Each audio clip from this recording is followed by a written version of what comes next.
Om Shanti.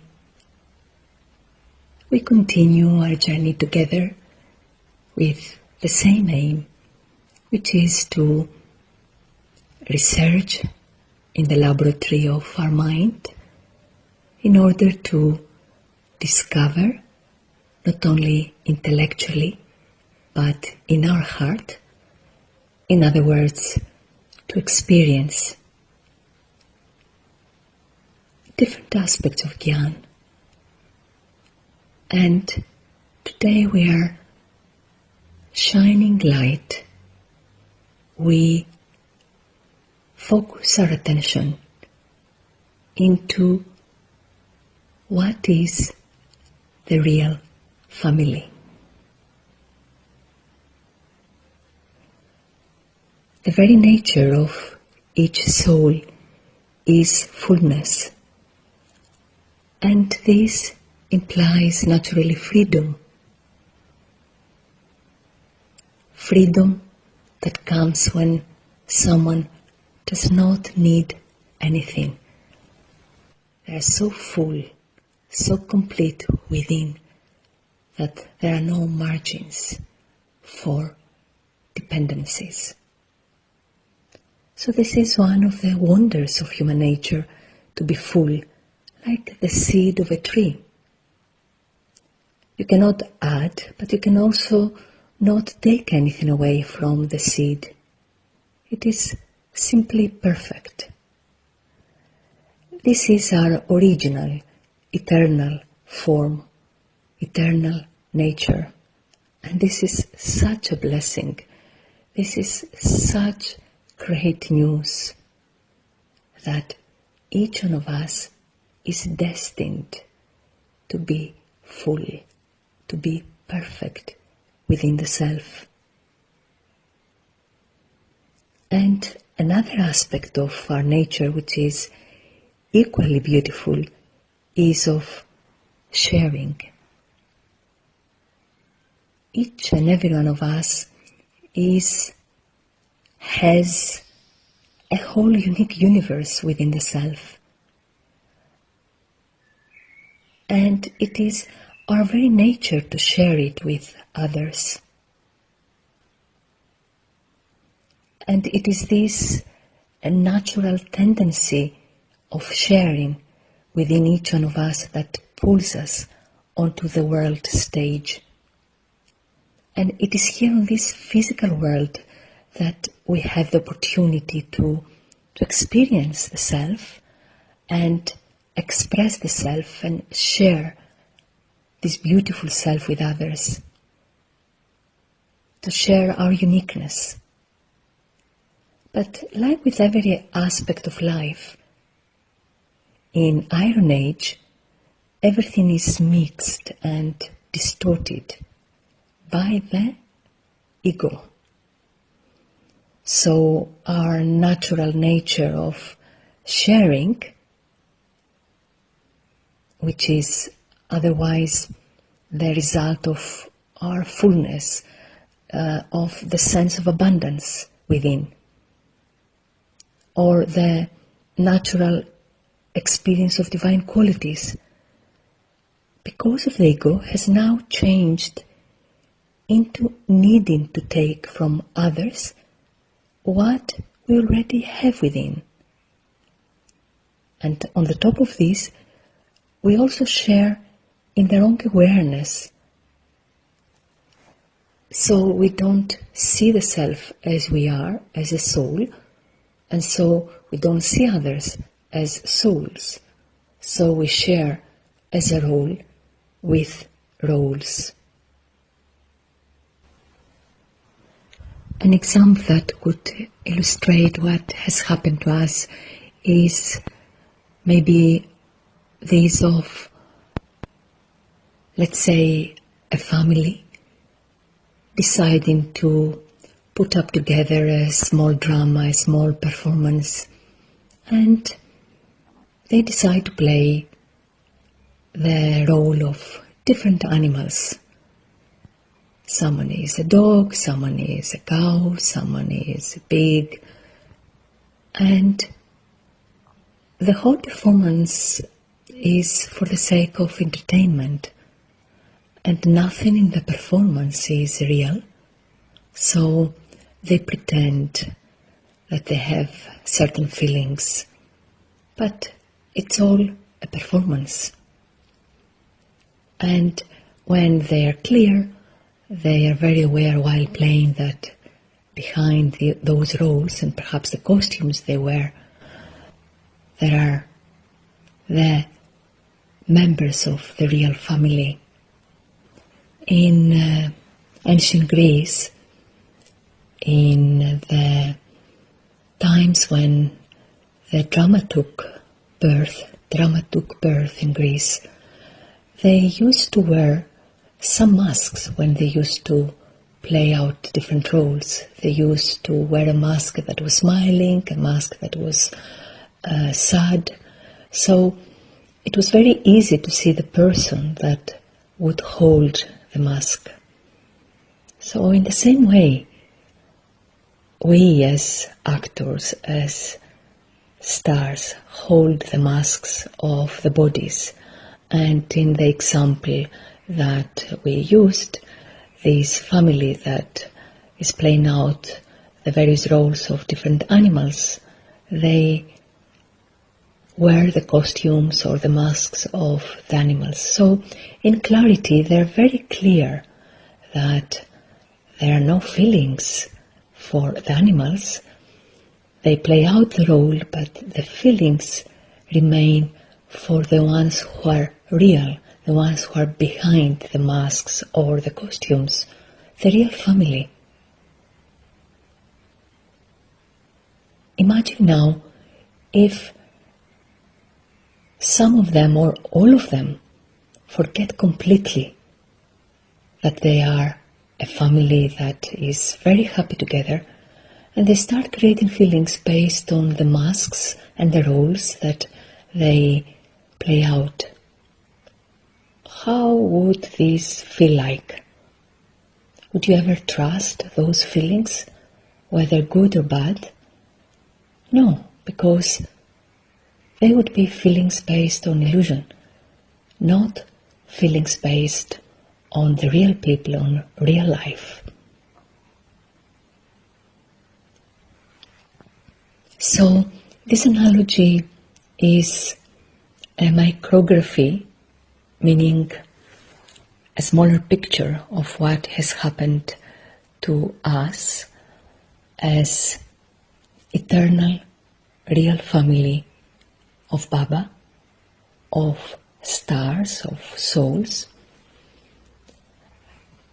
So we are the only ones who are ever real, and we are on the stage playing out different roles, but in our forgetfulness, not only we forget that we are always full and we are here to share, and the roles just give us the opportunity for our beautiful qualities to stand out while playing.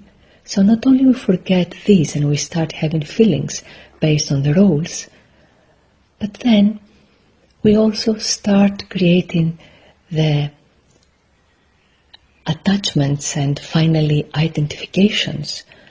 So the mine and wrong I starts taking birth, and more eyes and mine take births, and so all our feelings are connected, associated with this I and mine.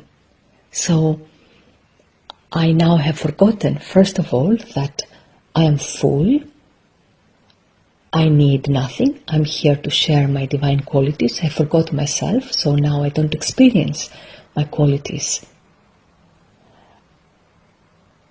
And then I start interacting with others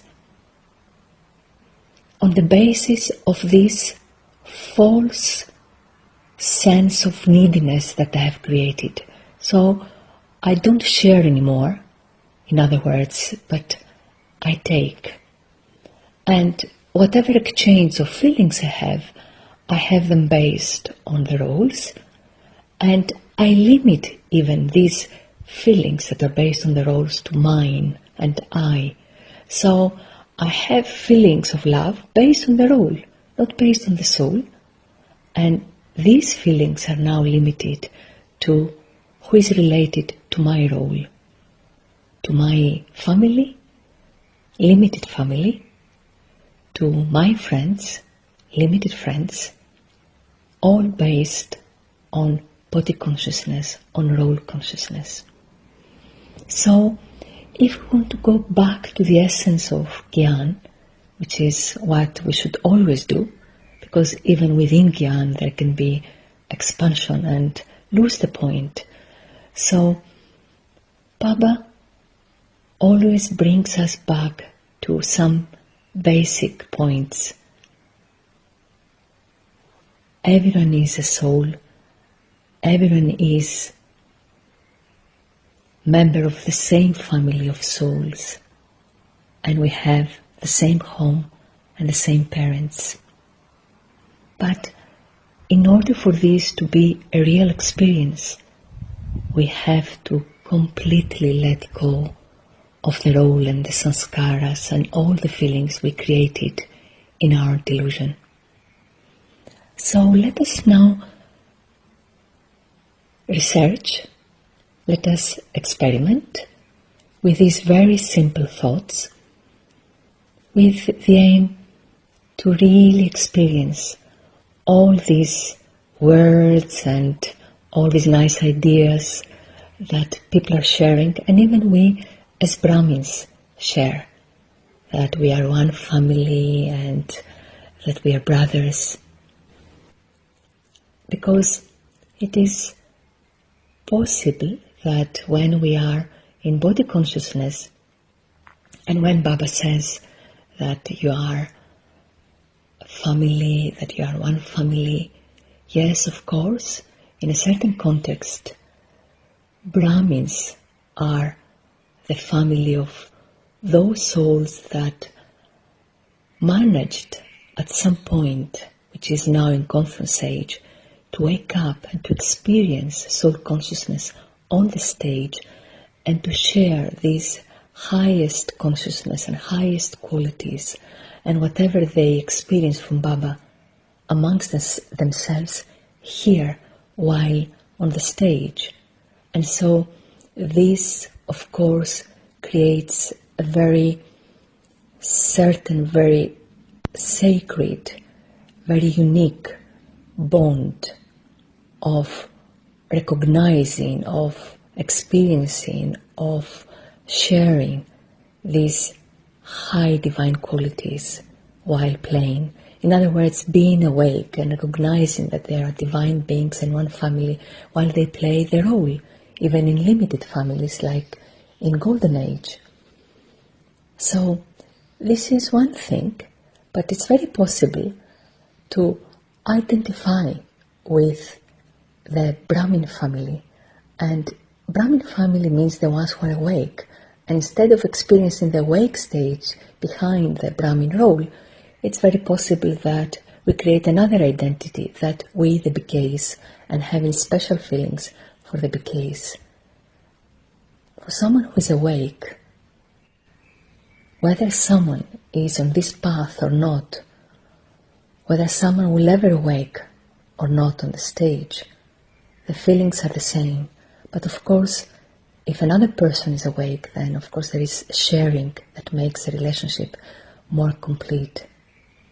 But when we go beyond the different roles of the drama, even the Brahmin role, then we all see that we are of the same family of stars. So we now, for the next few minutes, we decide to focus our attention. We use the power of concentration to see the real people of light. So, if we think of the whole world, if we become aware of the broader picture. On the one side, we would see the physical world with all these puppets, as Baba says, going around and speaking and moving. But at the same time, for someone who is soul conscious, who is awake himself, in an equally obvious way, he would see the invisible actors. The word invisible is very key. It is very much connected with the third eye that Baba has given us. So we now use this third eye, and we see not only the bodies, the costumes, in fact we see them in the backdrop. The emphasis, what we see as important is these divine stars. So right now on the planet there are almost 8 billion stars, and they are all part of the same family. They are one eternal family. In the drama there may be millions and millions of smaller families, but all of those are part of the drama, just roles. But we now see real people, a real family in the real world, and all of these are invisible. So we use the intellect that Baba has given to us, the third eye, and we see the invisible. And the more we use this eye, the sharper it becomes. Every time we use this awareness of the invisible world and the invisible stars, the easier it is next time. And the more we hold our attention, the more we discover what these beings experience. What do they live? What do they feel? And this is what we're doing right now. We use this third eye to see the invisible home. It is this silent dimension beyond the physical world that is going on.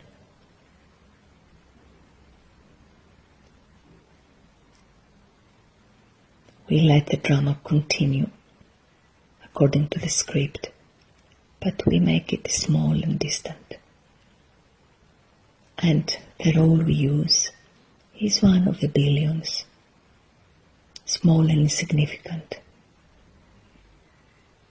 Part of the drama. Drama means nothing is real. So we now see the actors, their true nature, not when they are in illusion and when they think that they are that role or the other role. We see them, we see their nature. They all belong here in this silent home.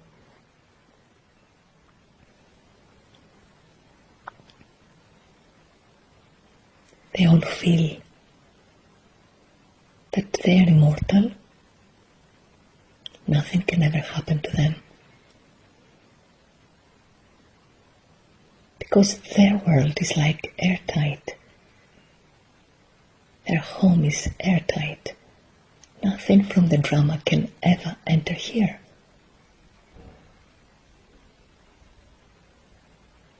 And their nature is so lovely. So we see now the real family of God, in the same home of God, Everything here is silent. They're silent, but their silence is so rich. Each one of them is full within the self. They don't have any trace of thought or feeling of something lacking. They don't know what it feels like to need anything, ever.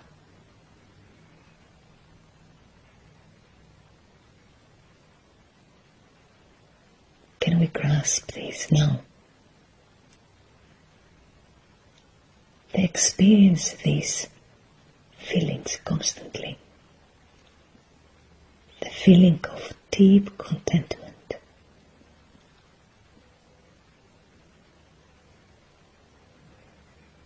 They are destined to experience fullness forever.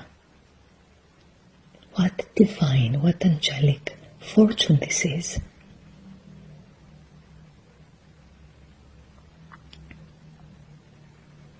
And within their silence, where their mind is absolutely quiet,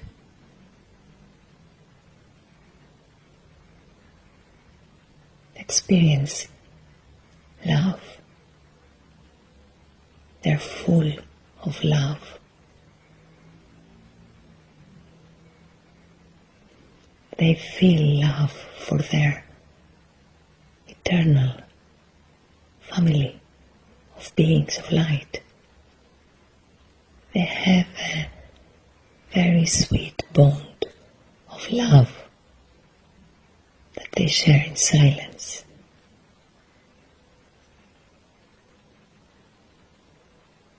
Their love is like Baba's. They love like Baba loves.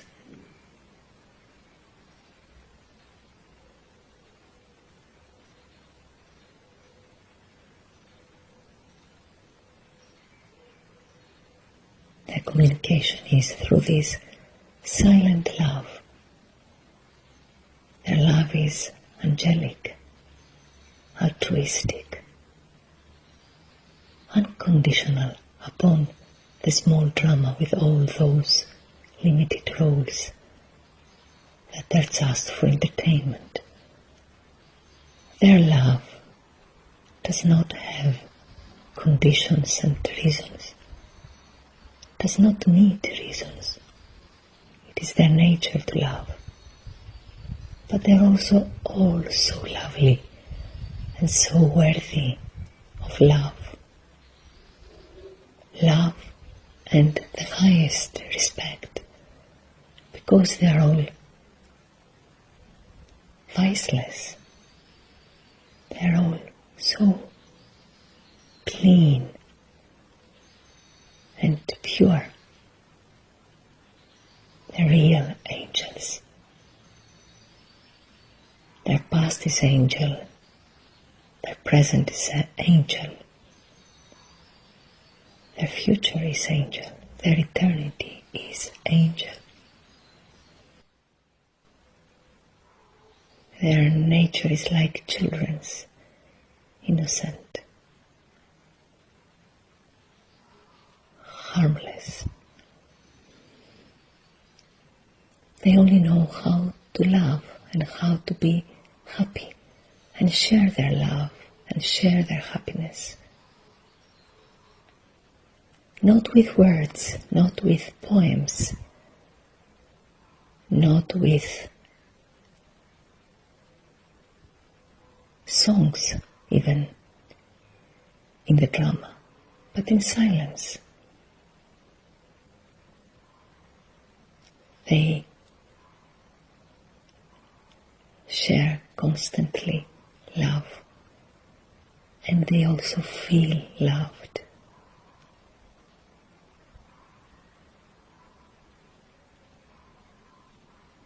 And sees this family. He lives with his family of such pure angels.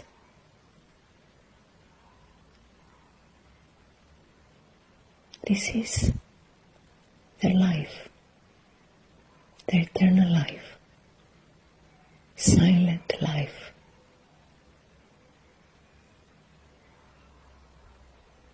Filled with the vibrations, the feelings of lightness, of joy, of love, beauty. They don't know end to these qualities. Their life is like a constant divine celebration, where they celebrate with alokik, celestial feelings.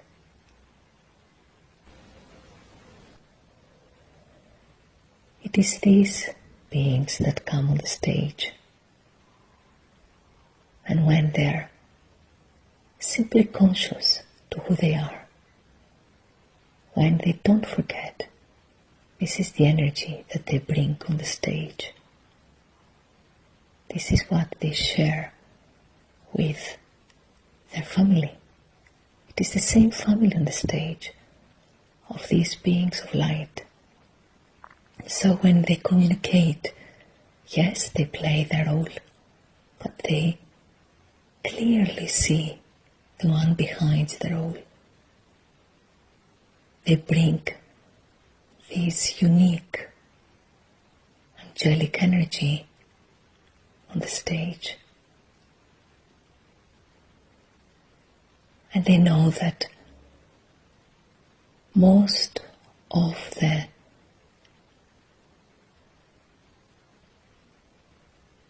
members of their family are asleep. They think that they're all in their roller coaster of the drama with all its fluctuations. So there are a few that can communicate as they communicate beyond the drama, within the drama.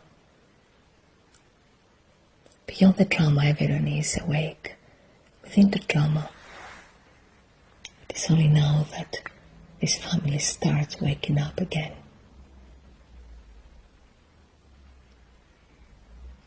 So we keep this aim to remain awake to this beautiful reality of these eternal angelic beings that we are. And just by remembering who we are, this touches, reaches others,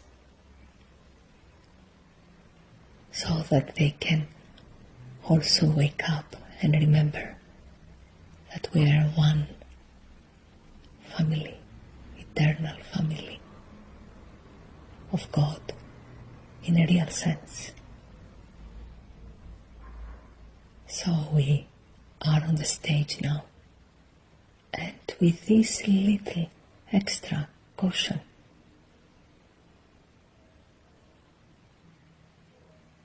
we can achieve the highest achievement of awakening others, the highest karma. This is Baba's Srimad. Remember who you are. Remember your real self. Remember your real family. Share only angelic feelings with everyone in silence.